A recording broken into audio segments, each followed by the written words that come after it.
दोस्तों, ब्रह्मांड अपने भीतर न जाने कितने रहस्य को छिपाए हुए है जिन्हें आज तक विज्ञान भी ठीक ढंग से नहीं जान पाया। ऐसे में आज हम ब्रह्मांड के कुछ अनदेखे रहस्यों को समझने का प्रयास करेंगे जो आज भी हमारे लिए अनसुलझे हैं। विज्ञान ने इस ब्रह्मांड को देखने का एक अलग नजरिया हम लोगों के सामने रखा। आज हम भले ही टेक्नोलॉजी में बहुत आगे बढ़ चुके हैं, लेकिन जो सवाल हमारे सामने कल थे आज भी वही है कि इस ब्रह्मांड की शुरुआत कैसे हुई, इसे कौन चलाता है, ब्लैक होल क्या होते हैं और ब्लैक होल के अंदर क्या है, और भी ऐसे न जाने कितने सवालों का जवाब आज हमारे पास नहीं है। आज भले ही ये रहस्य हमारी समझ के परे हैं, लेकिन हमें पूरी उम्मीद है कि आने वाले वक्त में विज्ञान इन पहेलियों को जरूर सुलझा लेगा। तो दोस्तों, आज के इस वीडियो में मैं आप लोगों का स्वागत करता हूँ जिसका नाम है the dark mysteries of space, ब्रह्मांड की शुरुआत। दोस्तों, ब्रह्मांड के जन्म को लेकर के एक बहुत ही फेमस थ्योरी है जिस थ्योरी का नाम है the big Bang theory. Belgium के एक फिजिस्ट जॉर्ज हेनरी लेमेत्रे ने इस सिद्धांत को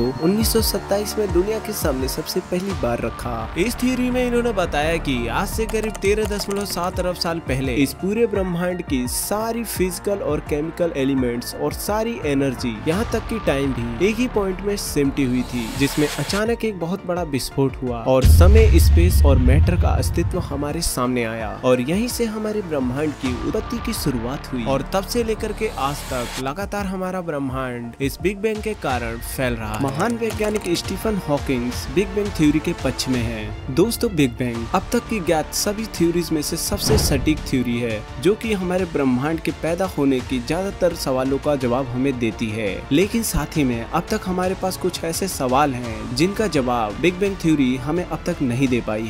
जैसे कि कुछ नहीं में से सब कुछ कैसे बना और बिना टाइम के कोई घटना कैसे हो सकती है। कई ऐसे और भी बड़े वैज्ञानिक हैं जो कि इस थ्योरी को नहीं मानते, क्योंकि उनका मानना है कि किसी भी घटना को घटित होने के लिए समय की जरूरत जरूर पड़ेगी, लेकिन अगर बिग बैंग से पहले समय था ही नहीं तो कोई घटना कैसे हो सकती है। और हाँ, चलो अगर मान भी लिया कि उस टाइम पीरियड में समय मौजूद था, तो दोस्तों इस अकॉर्डिंग बिग बैंग थ्योरी गलत साबित होती है, क्योंकि बिग बैंग थ्योरी के हिसाब से बिग बैंग से पहले कुछ भी मौजूद नहीं था। तो दोस्तों, ये सवाल मैं आप लोगों पे छोड़ता हूँ कि क्या वाकई में बिग बैंग के कारण ही हमारा यूनिवर्स बना या फिर कोई और रीजन है। आप लोग कमेंट करके हमें जरूर बता सकते हैं।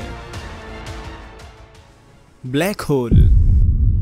दोस्तों, ब्लैक होल इस पूरे यूनिवर्स के सबसे डेंस ऑब्जेक्ट्स में से एक है। यह अंतरिक्ष की वो जगह होती है जहाँ पर फिजिक्स के कोई भी नियम काम नहीं करते सिवाय एक नियम के, जो कि है गुरुत्वाकर्षण का, यानी कि ग्रेविटी। दोस्तों, यहाँ पे ग्रेविटी इतनी ज्यादा होती है कि अगर कोई ब्लैक होल की ग्रेविटी में एक बार आ गया तो वो दोबारा फिर कभी बच के जा नहीं सकता, चाहे वो फिर कोई उपग्रह हो, ग्रह हो, कोई तारा हो, यहाँ तक कि तारों से निकलने वाली रोशनी भी ब्लैक होल की ग्रेविटी से नहीं बच सकती। तो दोस्तों, अब हम आते हैं कि ब्लैक होल्स का फॉर्मेशन कैसे होता है, यानी कि ब्लैक होल्स का जन्म हमारे यूनिवर्स में कैसे होता है। दोस्तों, बाइनरी सोलर सिस्टम में मौजूद दो स्टार्स जब ग्रेविटी के कारण आपस में टकरा जाते हैं तो वो घटना सुपरनोवा कहलाती है, और इसी घटना के ठीक बाद बनता है एक ब्लैक होल जिसकी डेंसिटी बहुत ही ज्यादा हाई होती है। ब्लैक होल शब्द का जिक्र सबसे पहली बार 1968 में प्रिंसटन के एक फिजिस्ट जिनका नाम था जॉन व्हीलर, उन्होंने किया।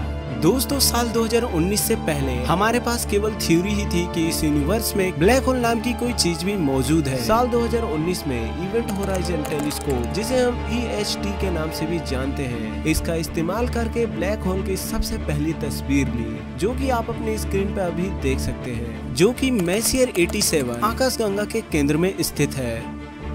तो दोस्तों, अब आपके मन में भी ये सवाल जरूर आता होगा कि ब्लैक होल के अंदर आखिर क्या है, यानी कि ब्लैक होल के सेंटर में जहाँ पे ब्लैक होल सभी चीजों को अपनी ओर खींचता है, आखिर उसके अंदर क्या है। दोस्तों, जब यही सेम क्वेश्चन एस्ट्रोनॉमर से पूछा गया तो उनका काफी चौंका देने वाला जवाब सामने आया। कई एस्ट्रोनॉमर्स का मानना है कि ब्लैक होल एक ऐसा रास्ता हो सकता है जिसके जरिए हम दूसरे यूनिवर्स में जा सकते हैं, एक ऐसा यूनिवर्स जो कि ठीक हमारे यूनिवर्स के अपोजिट हो सकता है वहाँ पे ग्रेविटी नीचे की बजाय ऊपर की ओर काम करती हो, क्या पता वहाँ पे क्या हो।